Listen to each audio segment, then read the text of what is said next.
Bien, Señor nos bendiga entonces a cada uno de nosotros.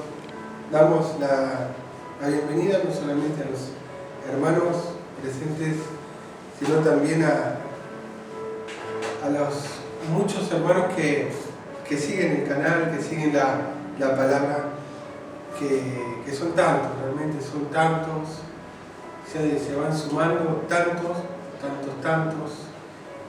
Y bueno, eso nos alegra porque estamos compartiendo la palabra y la palabra está siendo de bendición para muchos. Y nos alegramos por eso, de poder compartir el pan del cielo. Bueno, hay una palabra en Segunda de Crónicas que queremos compartir con los oyentes, los hermanos que prestan oído a la palabra, porque hay que prestar oído a la Escritura, ¿sí?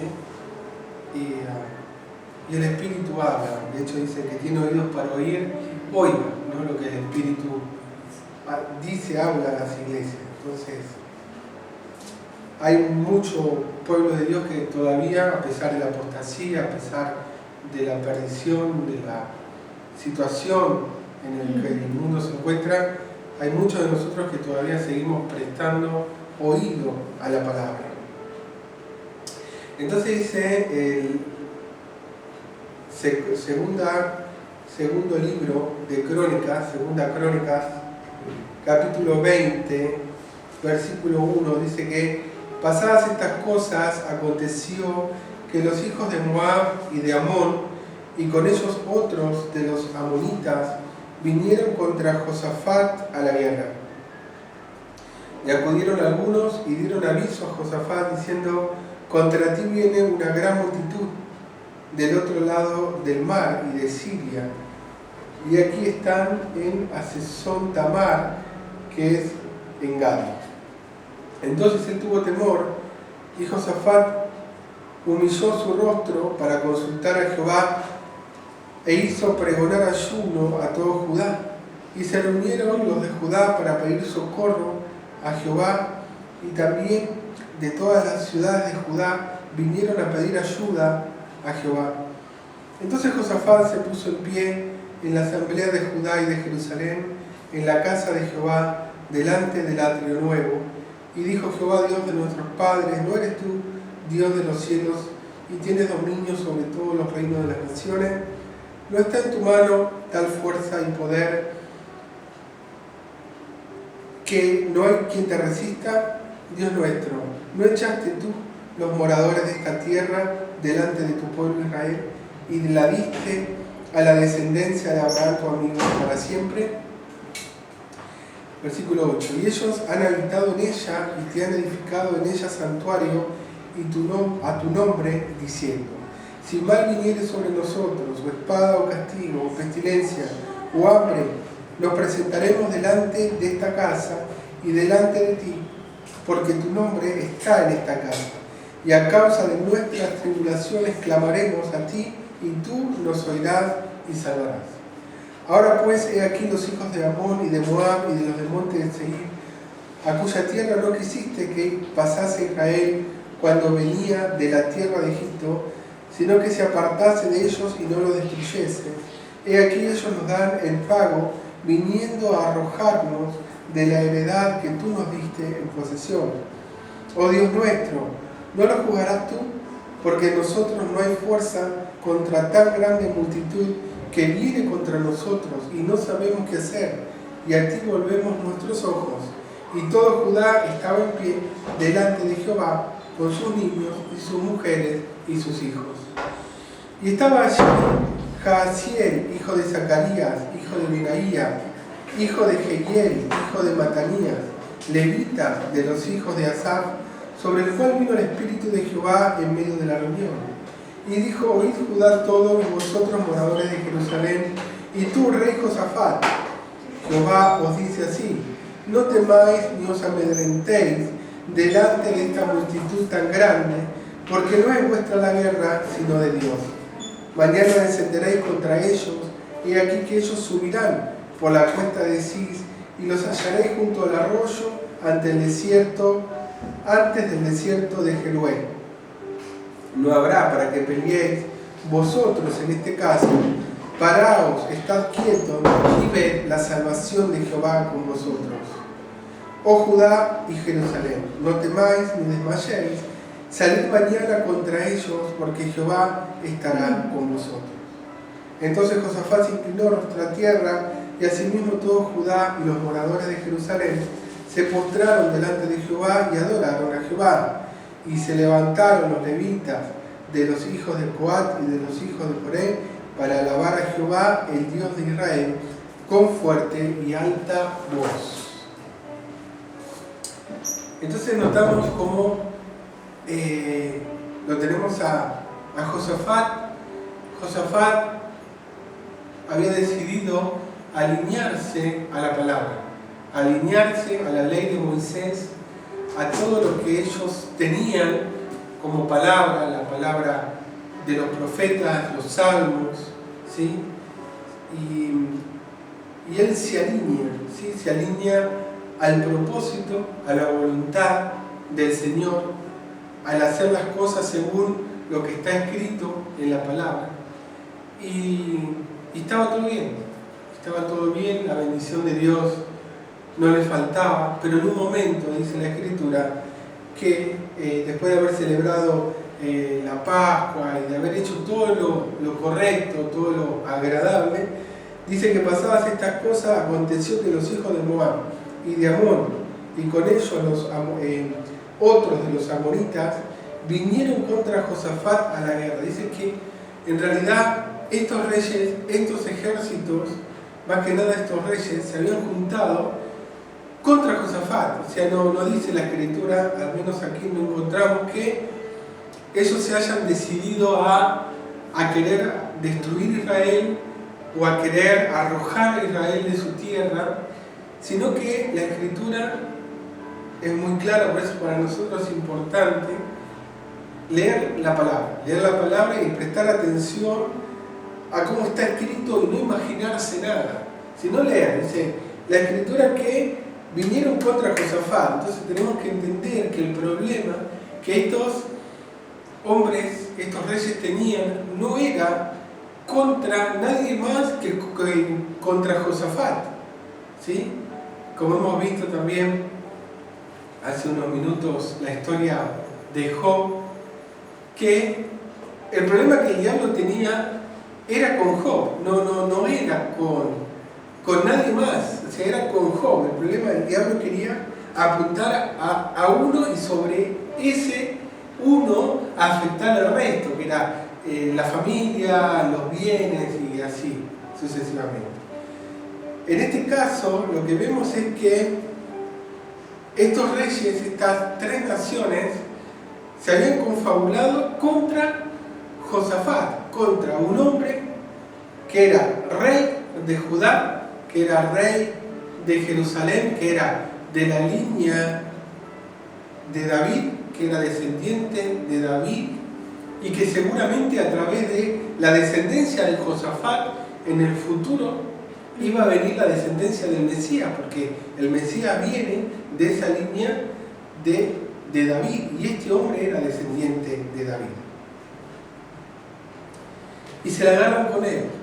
¿Por qué se la agarran con él? Se la agarran con él porque él estaba alineado al propósito. Y cuando uno se alinea al propósito, vienen los problemas, porque eso es lo que le molesta al diablo, cuando alguien se alinea al propósito.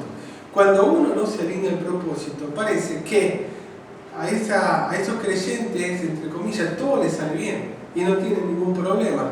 Y prosperan y son famosos y los invitan por todos lados y los siguen millones de gente, lo aplauden y demás. En realidad hay muchos creyentes que no le hacen ni cosquilla al diablo y que no son un problema para el diablo. ¿Por qué? Porque no están alineados a la palabra, porque no están alineados al propósito. Entonces, o uno está de un lado o está del otro, ¿sí? Había reyes en Judá que no estaban del lado de la palabra, no estaban del lado del Señor, estaban del lado de la idolatría, estaban del lado de las naciones, estaban del lado del paganismo, estaban del lado de la fantasía, de la idolatría, de lo que era todo lo oculto, todo lo malo, todo lo contrario a Dios, y estaban ahí, ¿sí? Y ningún rey de alrededor los molestaba.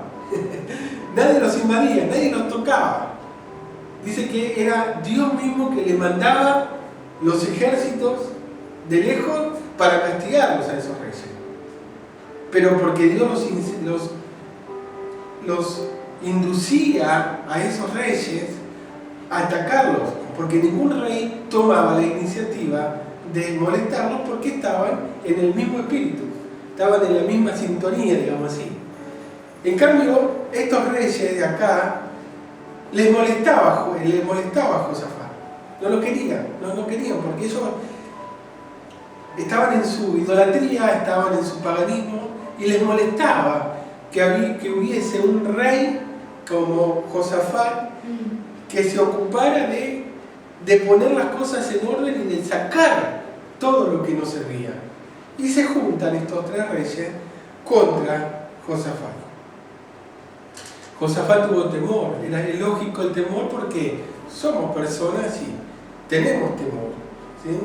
Y Josafat humilló su rostro para consultar a Jehová, ¿sí? Hizo pregonar ayuno también a todo Judá, y se reunieron los de Judá para pedir socorro a Jehová. También por todas las ciudades de Judá vinieron a pedir ayuda a Jehová. Y el 5 dice que Josafat se puso en pie en la asamblea de Judá y de Jerusalén, en la casa de Jehová, delante del atrio nuevo. Entonces acá vemos que los que realmente estaban alineados eran los de Judá, no eran los de Israel, eran los de Judá. Entonces, Josafat, como rey, como autoridad de Judá, convocó al pueblo de Judá, el cual asistió a la ayuda, al pedido del rey. Ellos fueron movidos justamente por el pedido del rey y se reunieron en la capital. O sea que Josafat era el rey, Josafat era, digamos, el blanco de estos reyes, pero no solamente él se humilla para buscar al Señor, sino que él pide colaboración a todo el pueblo de Judá, ¿sí? Él pide a los que tenían el mismo corazón, los que tenían la misma fe. Por eso es importante alinearse con personas como nosotros, gente que tenga nuestra fe, nuestro corazón, nuestras motivaciones, y buscarlo para pedirles que nos ayuden cuando uno tiene situaciones. Nosotros hemos tenido una pequeña situación no hace muchos días con Jonathan, una pequeña situación, y buscamos ayuda en los hermanos que tienen el mismo espíritu que nosotros, y nos unimos en fe, en oración, en ruego, y el Señor realmente puso la mano y una vez más nos dio la solución, nos sacó de un problema que era un problema y podía haber sido una cosa complicada, y realmente el Señor nos ayudó por la fe y porque nos pusimos de acuerdo, ¿sí? Es el caso de lo que vemos acá de Josafat. Josafat humilla su rostro, levanta su rostro al Señor, pero también él pide ayuda a los de Judá. Y los de Judá se unen en este pedido del rey, se unen en Jerusalén, la capital de Judá, y la ciudad donde el Señor dijo, porque si uno basta que lea antes de Josafat la historia de los anteriores reyes a Josafat, entre ellos Salomón y David, y vemos que el Señor dice que había elegido Jerusalén para poner su nombre. O sea que evidentemente Dios, el Señor, ama a Judá, ¿sí? Y fundamentalmente a Jerusalén. Todavía Jerusalén hoy es el centro. Sabemos la importancia de lo que es Jerusalén. Y se reúnen ellos ahí a orar y a pedir socorro, ¿sí? Y vinieron no solamente, no estaban ahí solo los de Jerusalén, sino los de las distintas ciudades de Judá. Y se reúnen ahí con el rey a pedir ayuda, ¿no? Entonces, Josafat, dice el versículo 5, Josafat se puso de pie en la asamblea de Judá y de Jerusalén, en la casa de Jehová, delante del atrio nuevo. Otro elemento importante que nosotros encontramos acá, para que podamos hacer la relación, es, primero, tener fe. Segundo, vivir según el propósito, según la palabra, según la voluntad de Dios. Número 3, estar con personas que tienen el mismo espíritu de fe que tenemos nosotros.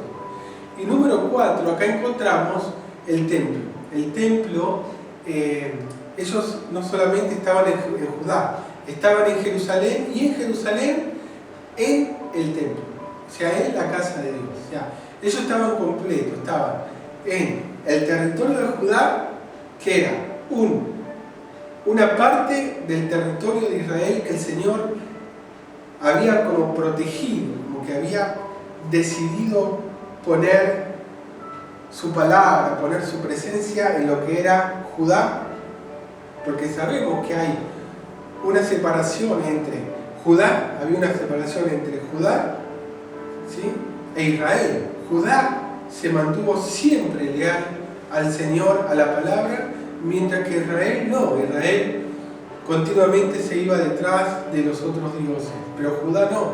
Entonces ya el Señor tenía sus ojos sobre Judá, sobre el reino de Judá, ¿sí?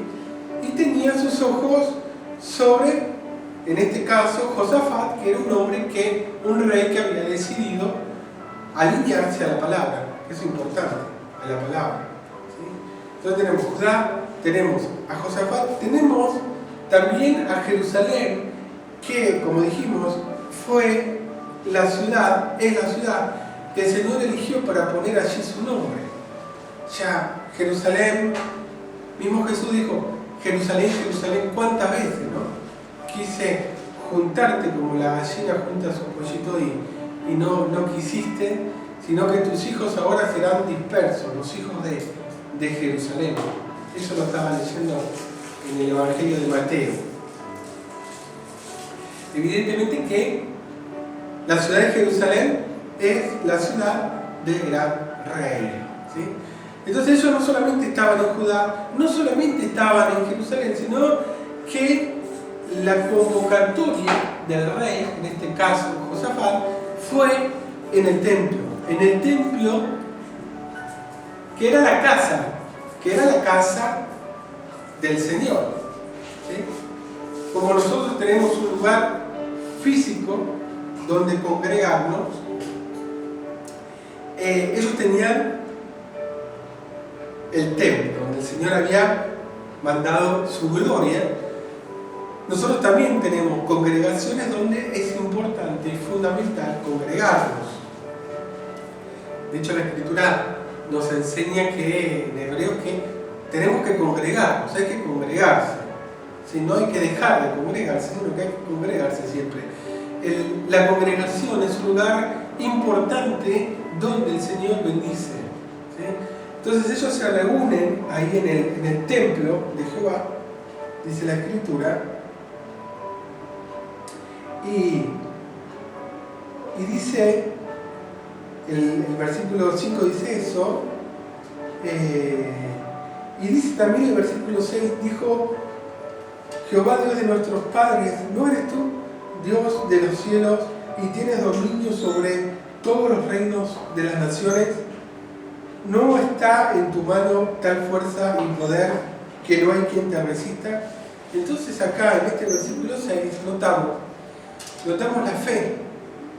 la fe de Josafat, que fue la llave para poder suprimir, o sea, la victoria que tuvo la victoria, yo creo esto, veo esto, que la victoria que tuvo Josafat la encontramos en el versículo 6, donde él dice, y lo pone al Señor por sobre los reinos. Esta es la fe que vence al mundo. Esta es la fe que nos da el milagro.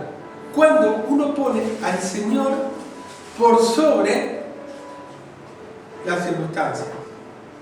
¿Sí? Esto es lo que le gusta al Señor.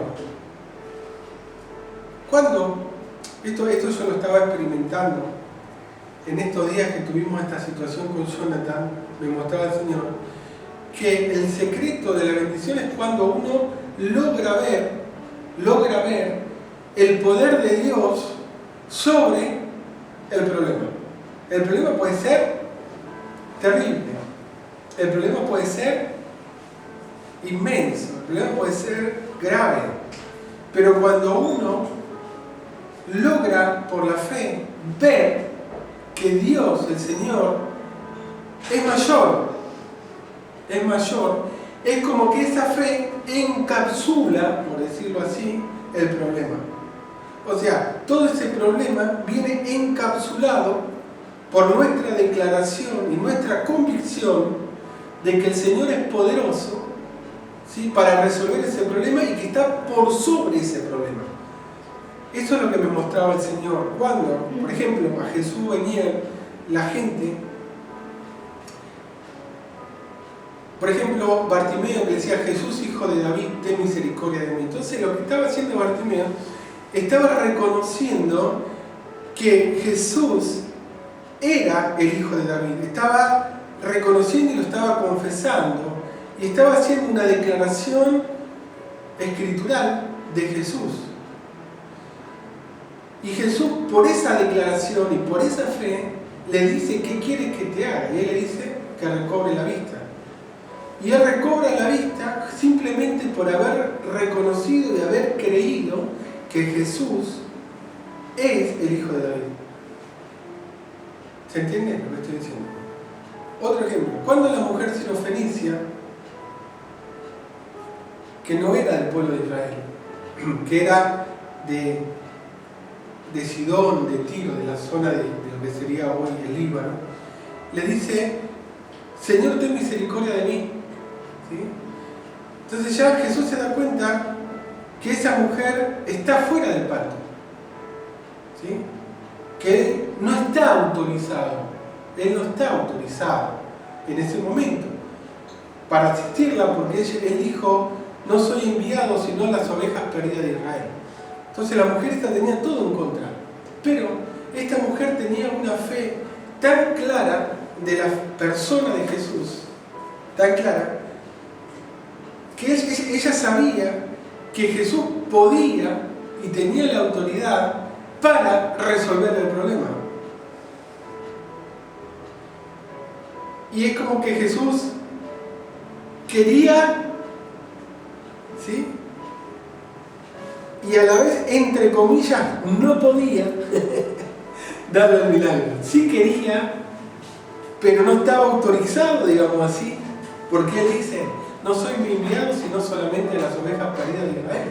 Jesús lo dice, y entendió que el propósito era ese, que no había llegado el tiempo de los gentiles, llegaría en el momento del Pentecostés, llegaría el tiempo para las naciones, pero no era todavía el tiempo, era el tiempo para Israel. Pero, ¿cómo logró la mujer el milagro? Logra el milagro cuando ella reconoce el poder de Jesús. Y Jesús le dijo, por tu fe te sea concedido, y le concede el milagro. Entonces lo que notamos acá en el versículo 6 es esto, es que dijo Jehová Dios de nuestros padres, ¿no eres tú Dios de los cielos y tienes dominio sobre todos los reinos de las naciones?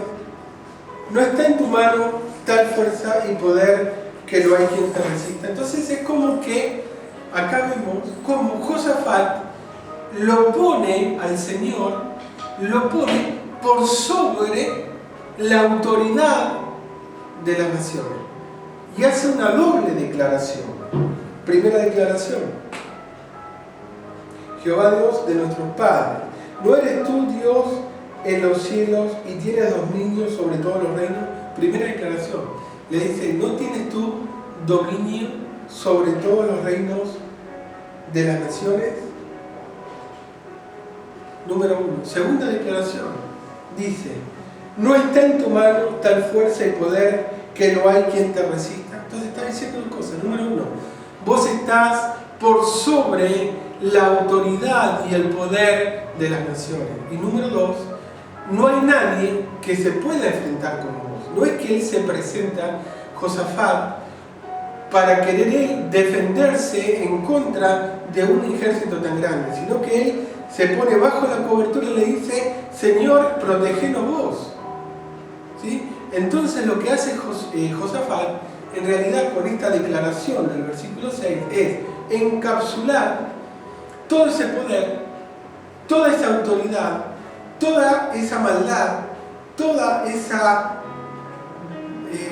aspecto bélico que tenían estos reyes, lo encapsula declarando que el Señor es mayor que el poder de estos reyes. ¿Sí? Que es mayor. Y dice, no está en tu mano tal fuerza y poder que no hay quien te resista, como diciendo, ellos se quisieron meter contra mí, pero en realidad yo ahora estoy haciendo que se metan con vos. ¿Y quién se puede meter contra vos? O sea que ahora ya el problema, ellos no se venían a enfrentar con Josafat, sino que se venían a enfrentar con el Dios de Josafat. Pero, ¿cómo hace Dios para ocupar ese lugar? Con la declaración de Josafat. Por eso es importante la fe. Nosotros por la fe, por medio de la fe, por medio de nuestra declaración de fe, nuestra revelación, la revelación que uno tiene en la palabra, de la comunión que uno tiene con el Señor, ¿sí? Es el único modo de poder poner cualquier circunstancia, ¿sí?, debajo de esa autoridad y plantarnos nosotros sobre esas circunstancias que, repito, pueden ser muy terribles, pueden ser muy desfavorables para nosotros, como en el caso de Josafat. Pero por la fe nosotros nos ponemos, o lo ponemos al Señor por sobre la circunstancia, la situación. Eso fue lo que hace Josafat, ¿sí? Y después continúa diciendo en el versículo 7, Dios nuestro, ¿no echaste tú los moradores de esta tierra de delante de tu pueblo Israel y la diste a la descendencia de Abraham tu amigo para siempre? Y ellos han habitado en ella y te han edificado en ella santuario a tu nombre. Entonces está diciendo que a nadie se le ocurra sacarnos de acá porque acá nos puso el Señor. Y si el Señor nos puso acá, ¿quién se va a atrever a sacarnos? Como diciendo, Señor, acuérdate que si nosotros estamos acá, no es porque quisimos, sino porque tú nos pusiste. Vos echaste a las naciones, ¿sí?, a las otras naciones, las echaste de la tierra y pusiste a la descendencia de Abraham tu amigo. Nosotros estamos acá porque tú lo decidiste. Nosotros no hicimos nada, nosotros no robamos, no tocamos nada nuestro. Nosotros hemos heredado una tierra que tú le diste a nuestros padres. Quiere decir que, ¿quién nos va a arrojar? ¿Quién nos va a destruir? ¿Quién nos va a sacar? Si vos nos permitiste, y es por tu voluntad, que nosotros estamos en este lugar. Esa es la declaración también, porque acá vemos que permanentemente Josafat hace declaraciones de fe. Entonces lo que nosotros tenemos que entender, y ahora vamos a seguir analizando este texto, es que uno tiene que pelear, ¿sí?, sus batallas. Tenemos que pelear nuestras batallas desde nuestra posición en Cristo y desde nuestra posición física también, ¿sí? Porque es verdad que el diablo quiere destruir, no nos puede destruir, pero él intenta destruirnos e intenta también sacarnos del lugar donde Dios nos pone. Pero por eso para nosotros es determinante entender quiénes nosotros somos, por qué nosotros creemos. Porque antes nos creíamos, ahora creemos porque Cristo nos salvó. porque Él nos llamó, porque Él nos predestinó. Entonces por eso nosotros creemos, y no decidimos nosotros seguir a Cristo, sino que Él nos eligió nosotros desde la fundación del mundo. Entonces ya nosotros lo tenemos al Señor de nuestra parte, ¿sí? Y el enemigo continuamente va a tirar dardos, pero nosotros desde nuestra posición y de nuestra identidad nos plantamos firmes y decimos, somos el pueblo de Dios. Eso por un lado. Por otro lado, ¿dónde el Señor te puso? ¿Dónde el Señor te ubicó? Si el Señor te ubica en una tierra, es en ese lugar donde el Señor te quiere, y en ese lugar tenés que estar, porque el diablo va a tratar de querer arrojarte. Era lo que estaba pasando acá.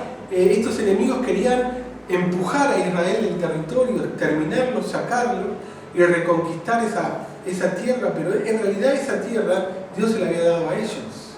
Y Josafat no es que dice, ay Señor, ¿dónde estás? Y Señor, ¿por qué nos pasa esto? Ahora que nosotros estamos haciendo tu voluntad, se nos vienen los problemas. Señor, te olvidaste de mí, yo no me voy a congregar más, yo me voy a ir al mundo, porque al final creer en Dios no sirvió para nada. Al contrario, eso no son razonamientos de la gente de fe.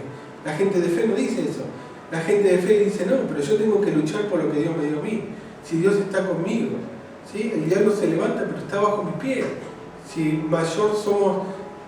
mayor es el que está con nosotros que el que está en el mundo. Entonces uno se planta en esa fe, en esa identidad. Por eso es importante y es determinante conocer la palabra.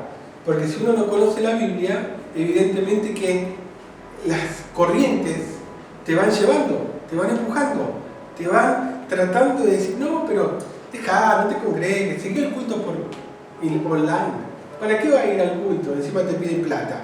No, quédate en tu casa y seguir el culto de tu casa. Y si un culto no lo puedes seguir, no importa, andate al mar, lo seguiré. Después te lo mirás en diferido, no hay problema. Entonces son cosas que el diablo utiliza para robar.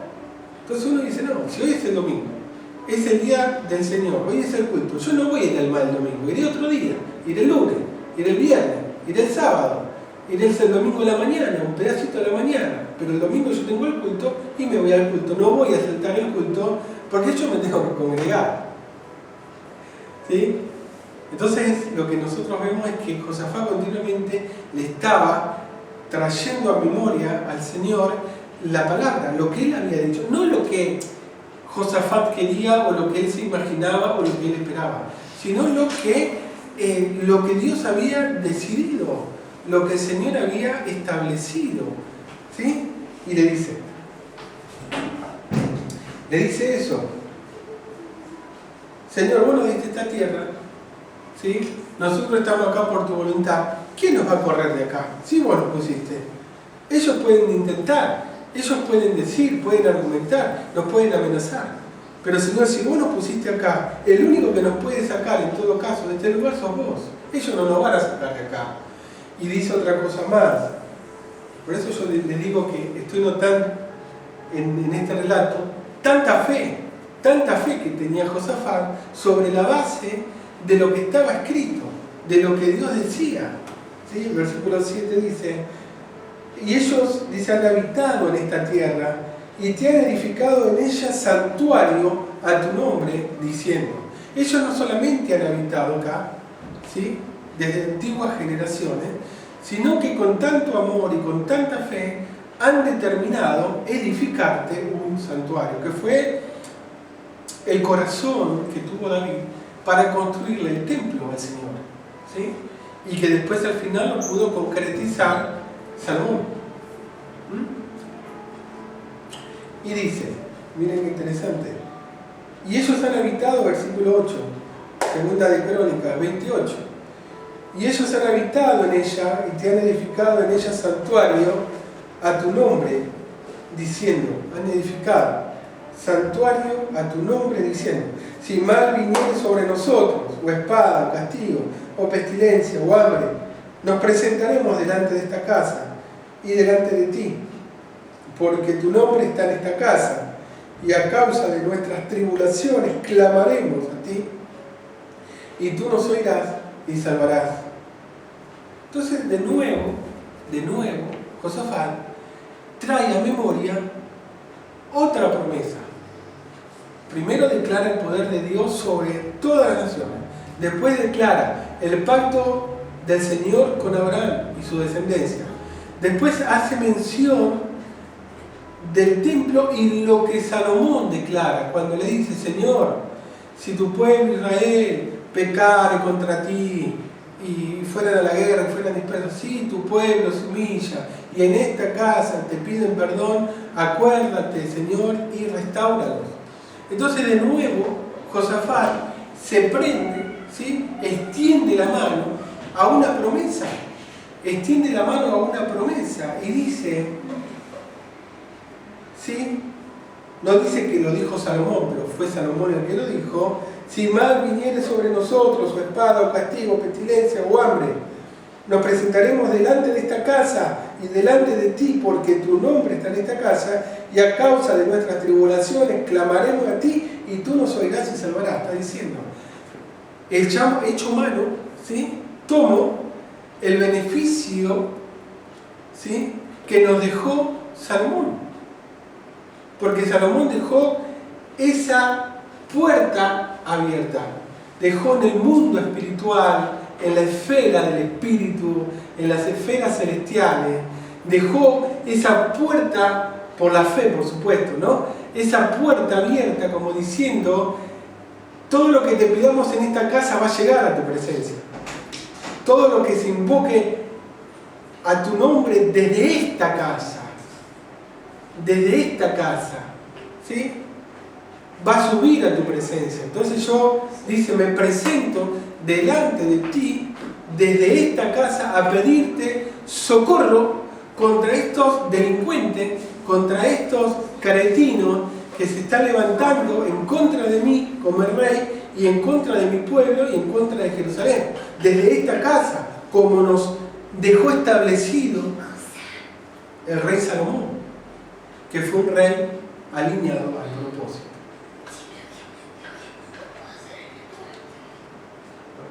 Y el versículo 10 dice: ahora pues, he aquí, los hijos de Amón y de Moab y los del monte de Seir, en cuya tierra no quisiste que pasase Israel cuando venía de la tierra de Egipto, sino que se apartase de ellos y no los destruyese. Y aquí ellos nos dan el pago, viniendo a arrojarnos de la heredad que nos diste en posesión. Oh Dios nuestro, ¿no nos juzgarás tú? Porque en nosotros no hay fuerza contra tan grande multitud que viene contra nosotros. No sabemos qué hacer, y a ti volvemos nuestros ojos, dice. Entonces está diciendo, de nuevo, Josafat está trayendo a memoria la Escritura. Está trayendo a memoria, ¿sí?, la historia cuando Israel venía de Egipto hacia Canaán, y el Señor le dice que ellos no podían tocar el territorio de Moab y el monte de Seir. Le dijo, no le toquen, no toquen ni Moab ni el monte de Seir, porque yo le he dado la herencia, se la di a Esaú, ¿sí? Y ustedes no tienen permitido conquistar ni siquiera 1 centímetro cuadrado, porque esa tierra yo se la prometí a la descendencia de Esaú. Entonces Israel, obediente, se aleja del territorio para no transgredir la voluntad, como diciendo, si el Señor dice que esta tierra no la podemos tocar porque se la dio a ellos, nosotros no la vamos a tocar. Entonces lo que está diciendo, y mirá cómo nos paga. Nosotros le tuvimos respeto, cumplimos nuestra parte del pacto, no metiéndonos con ellos, no perjudicándolos, no afectándolos, ¿sí?, pudiendo haber conquistado la tierra, teniendo el poder, pero no lo hicimos porque vos dijiste que esa tierra se la había dado a la descendencia de Saúl. Y ahora ellos vienen a nosotros y nos quieren arrojar. Así nos pagan a nosotros, que los respetamos a ellos, a los antiguos moradores de la tierra. Así te pagan a vos, no reconociendo el favor, la misericordia que tú le tuviste a Esaú, que era hijo de Jacob, hijo de Israel. Era hijo de Isaac, hermano de Jacob. Así nos tratan, así nos pagan. Nosotros con ellos no nos metimos, los respetamos, te respetamos a ti, los respetamos a ellos. Y ahora ellos nos quieren arrojar de la tierra. Todos esos fueron los argumentos de Josafat. Josafat no le dijo, yo soy el rey, ¿por qué se mete conmigo? El Señor, al final, todo el servicio que hacemos y ahora nos encontramos con este problema.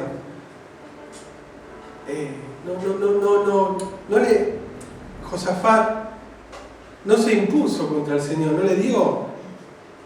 no se la agarró con el Señor, porque el Señor no tenía nada que ver. Se la agarró con estos que eran descendientes, que una mañana se levantaron y dijeron, vamos a pelear contra Josafat. Así dijeron, no lo aguantamos Josafat, no nos gusta que esté alineado a la Biblia, a la palabra. Vamos a reventarlo, vamos a destruirlo, vamos a arruinarlo, vamos a destruir Jerusalén, así, ¿no? Entonces Josafat dice, nosotros con eso no tenemos ningún problema. Entonces, Señor, acordate de esto y de esto, porque nosotros con ellos no nos metimos. Nosotros somos gente pacífica, nosotros no queremos la guerra con nadie, pero son ellos los que vienen contra nosotros. Entonces acordate en que está escrito esto y esto, Señor. Ayúdanos. Pero ¿sobre cuál base oró Josafat? Sobre la base de las promesas. Oró sobre la base de lo que estaba escrito. Y es eso sobre lo que nosotros tenemos que orar, no sobre lo que nosotros queremos, pretendemos, o esperamos, o soñamos, o se nos antoja, sino sobre lo que Dios nos dijo, lo que Dios dice de nosotros, nuestra herencia. Y dice, oh Jehová nuestro, ¿no nos juzgarás tú? Porque en nosotros no hay fuerza contra tan grande multitud que viene contra nosotros. No sabemos qué hacer, y a ti volvemos nuestros ojos. Y todo Judá estaba en pie delante de Jehová, con sus niños, sus mujeres y sus hijos. Como diciendo, nosotros no tenemos la forma física, militar, ni humana, de poder contrarrestar a un ejército que viene contra nosotros. Juzgalo vos, Señor. Ellos se pusieron ahora, se están poniendo contra ti. ¿Sí? Ellos no son agradecidos a la misericordia que le tuviste a sus antepasados. No los están respetando, ¿sí? Nos están molestando, nos están disturbando. Nosotros no podemos contra ellos, ¿sí? Pero vos sí podés. Defendenos vos, le está diciendo Josafat.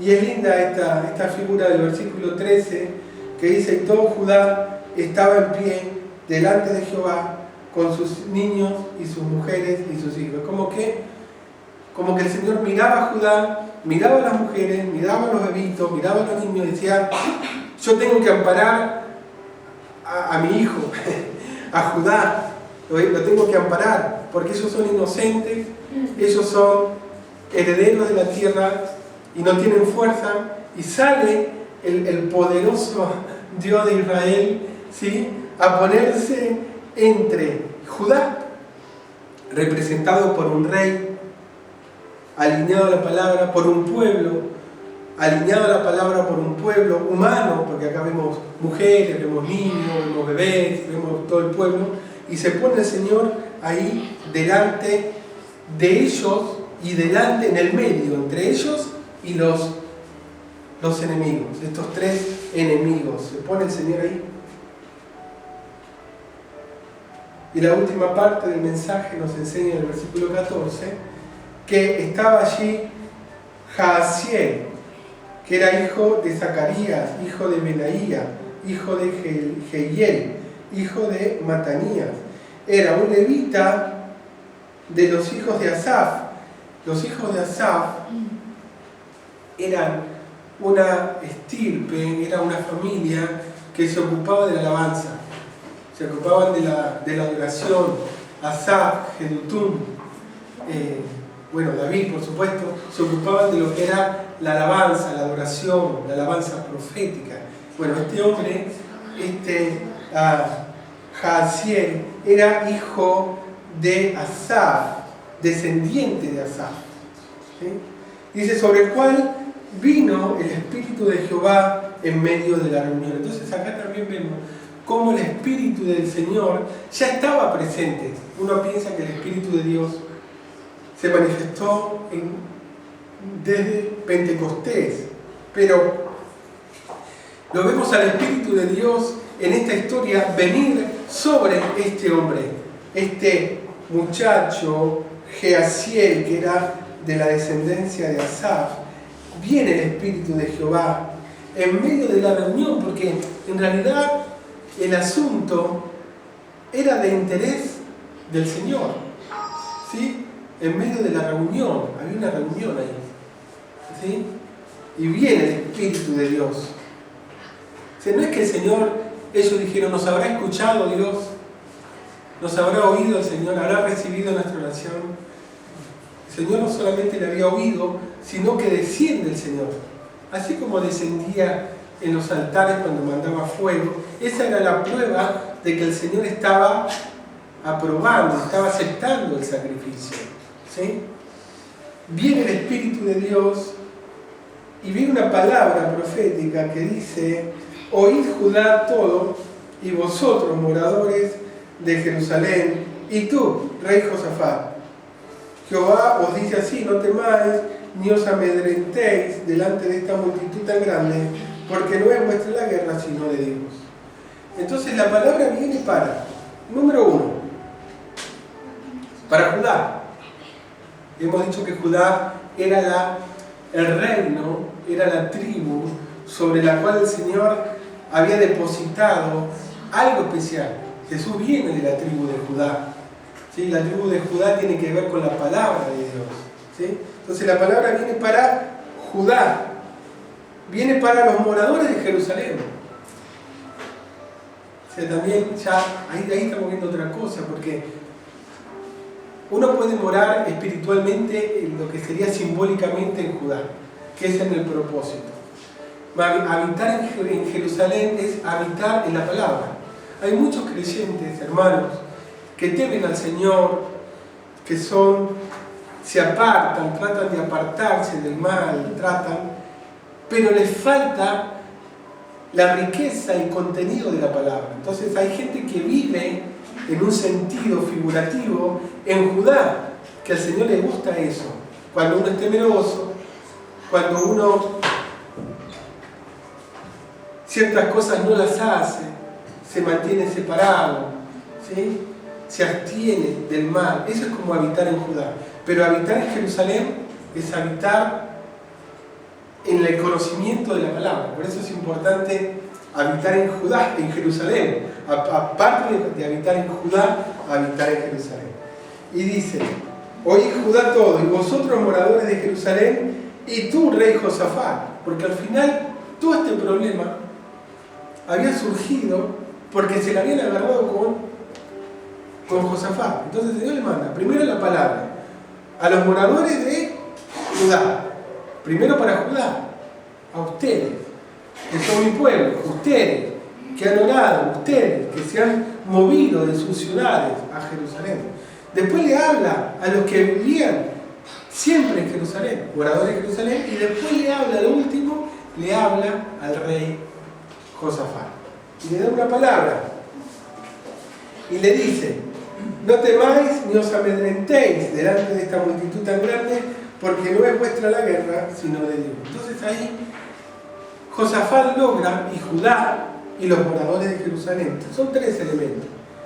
Siempre cuando aparece el elemento 3 es muy característico, porque el 3 nos habla de la unidad, ¿no? El Padre, del Hijo y del Espíritu, ¿no? Cuando Isaías dice que los querubines y los serafines decían: santo, santo, santo. O sea, el hecho de encontrar sobre el mismo argumento 3 veces la repetición nos muestra cómo el Señor está ahí.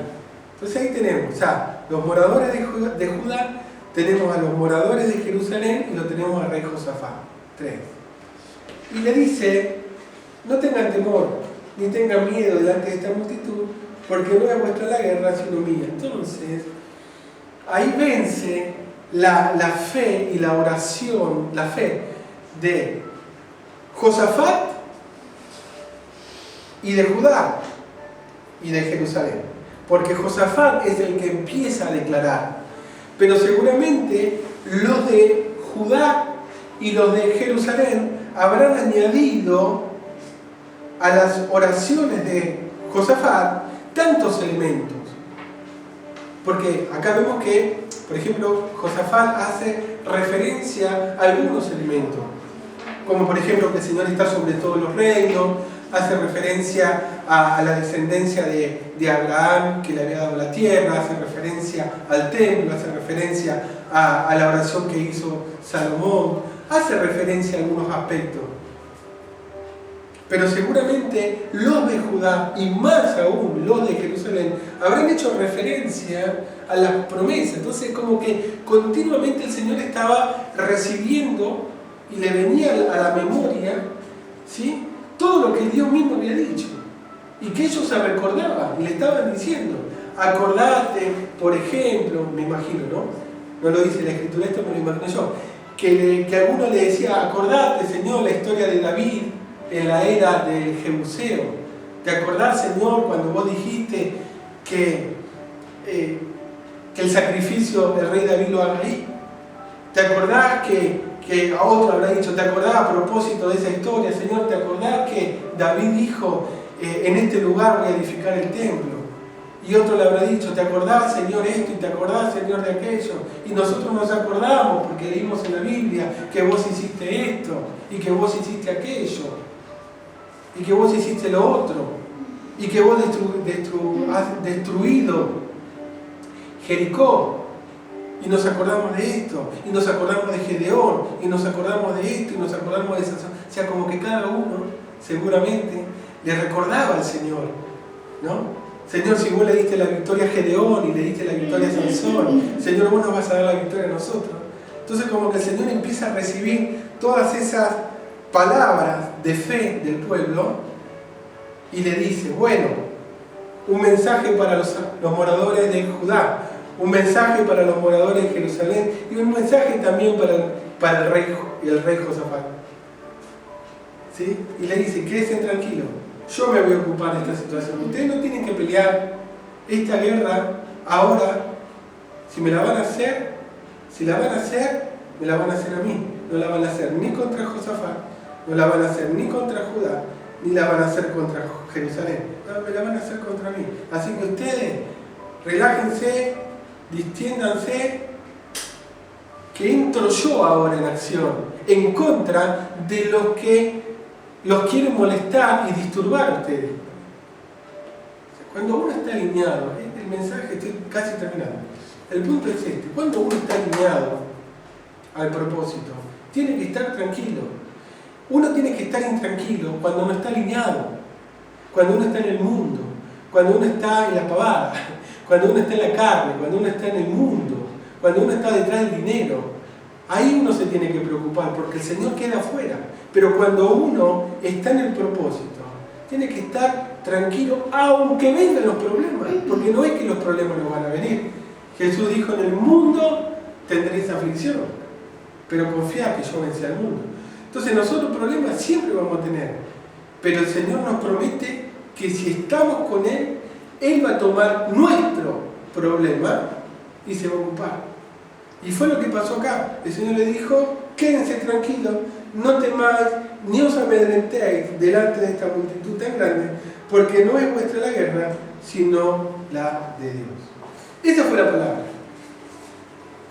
Claro, una cosa es la palabra, y otra cosa es ver que aunque Dios dio la palabra, los enemigos están ahí amenazando. Están ahí, no es que enseguida los enemigos dieron media vuelta y salieron corriendo. No, ellos todavía estaban ahí.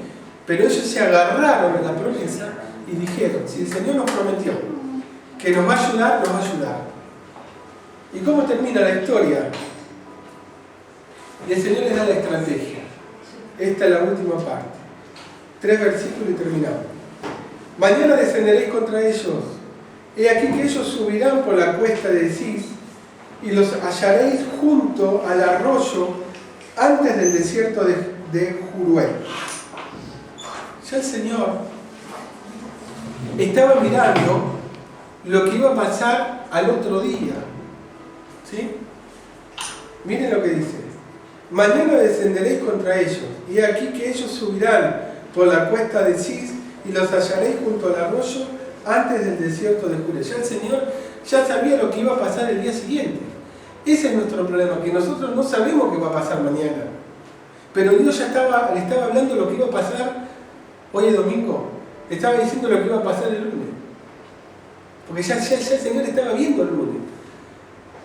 Ellos estaban en el domingo y estaban mirando alrededor, pero ya el Señor estaba hablando del lunes. Estaba hablando del mañana. Y le estaba diciendo todo lo que iban a hacer ellos y lo que iban a hacer mañana. Le estaba revelando el futuro. Y le dice, va a pasar esto mañana. Y le dice, versículo 17, no habrá para que peleéis vosotros en este caso. Paraos, estad quietos y ved la salvación de Jehová con vosotros, oh Judá y Jerusalén. No temáis ni desmayéis, salid mañana contra ellos, porque Jehová estará con vosotros. Diciendo, salgan a la batalla, háganse ver. Ellos los están provocando, no se escondan, no tengan miedo. Salgan, pero con la confianza de que yo estoy con ustedes. Ellos a mí no me van a ver, los van a ver a ustedes, pero yo estoy con ustedes. Así que salgan con fe, pónganle el pecho a los enemigos, porque son los enemigos que tienen que tener miedo de ustedes, no ustedes los enemigos. Me dice, ay Señor, ¿qué vamos a hacer? Ayúdanos, por favor. Y uno se desespera y el Señor le dice, no, ellos se tienen que preocupar de ustedes. Porque ustedes están conmigo y yo estoy con ustedes, así que ellos son los que tienen que tener miedo. Entonces Josafat se inclinó, rostro a tierra, asimismo todo Judá y los moradores de Jerusalén se postraron delante de Jehová y adoraron a Jehová. Y se levantaron los levitas de los hijos de Coat y de los hijos de Coré para alabar a Jehová, el Dios de Israel, con fuerte y alta voz. Hasta acá llegamos con la palabra, vamos a ver la semana que viene, si damos después, vamos a ver cómo sigue la historia, sabemos la historia, después la vamos a ver.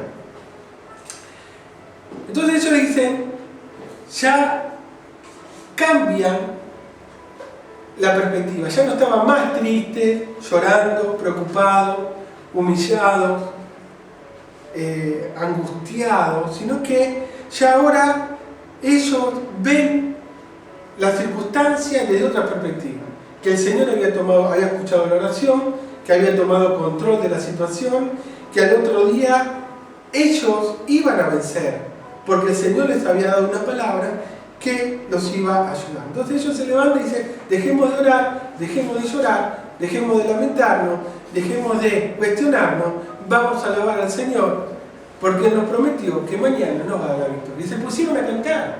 Y todo lo que parecía una tragedia, todo lo que parecía un problema, se convirtió en una celebración. Entonces digo, qué importante es que nosotros, a través de la fe, cambiemos las circunstancias y cambiemos lo tétrico, lo triste, lo catastrófico, por la fe, lo cambiamos, ¿sí? Lo transformamos en una bendición porque Dios está con nosotros. Y el ejemplo que me viene, y concluyo con esto, ya, es que cuando el pueblo de Israel tuvo sed y se encontraron con un manantial de agua y se dieron cuenta que el agua era amarga, dijeron, ¿cómo vamos a tomar esta agua? Y le pusieron mara, que es amargura. Dijeron, tenemos agua, hay muchas aguas, pero no se puede tomar. ¿Y qué hacemos? Y Señor, estamos acá, tenemos sed, tenemos el agua y no la podemos tomar. Tenemos el agua y tenemos mucha sed, no damos más y necesitamos tomar agua. Y el agua está, pero no es un agua que se pueda tomar. ¿Y qué hacemos? ¿Se termina nuestra historia acá? No. El Señor agarra, les muestra un árbol, le dice, agarran ese árbol, agarran el árbol, eso está en Éxodo, lo tiran al agua, le agarran ese árbol, ¿sí? un árbol bendecido, un árbol de vida, lo tiran al agua y el agua se transforma en dulce. La misma agua que era amarga, ¿sí? Dios la transforma en dulce y todos toman esa agua. Entonces quiero decir que cuando una situación se presenta, esa situación el Señor la puede cambiar en bendición. Balán se levanta para maldecir a Israel y Dios lo usa para bendecirlo. Y Balán dice, pará, si te llamé para que lo maldiga y vos me lo estabas bendiciendo, si no lo querés maldecir, tampoco lo bendiga. Y dice la palabra que Dios cambió la maldición por bendición. Se levanta el adivino, porque en realidad Balán, sepan que la misma escritura lo dice, no era un profeta. Balán no era un profeta, era un adivino. Se lo conoce por el profeta, pero no era un profeta, era un adivino. Era un adivino, ¿sí? Que el Señor le cambia las palabras, pero era mal, Balán era mal. Balán le gustaba la plata. Y si ustedes leen la historia, en Números creo que es, cuando Israel entra a Madián, lo matan a Balán. Cuando entran a Madián, porque el tipo vivía en Madián, lo traspasan con una espada. O sea que no era un profeta. Si hubiese sido un profeta, ¿cómo el pueblo de Israel hubiese atravesado a un profeta del Señor? Pero sin embargo la Escritura dice que lo atravesaron a Balaam, porque era un falso profeta, era un adivino. El punto es que Dios cambia la maldición en bendición. Entonces digo, las circunstancias que se puedan presentar, siempre al final Dios las va a cambiar en bendición. Tengamos esa fe y hagamos esas declaraciones de fe sobre la base de la palabra. Amén. Amén. Señor les bendiga. Nos veremos la próxima. Continuaremos seguramente hablando de la segunda parte de la historia de Josafat. Señor les bendiga.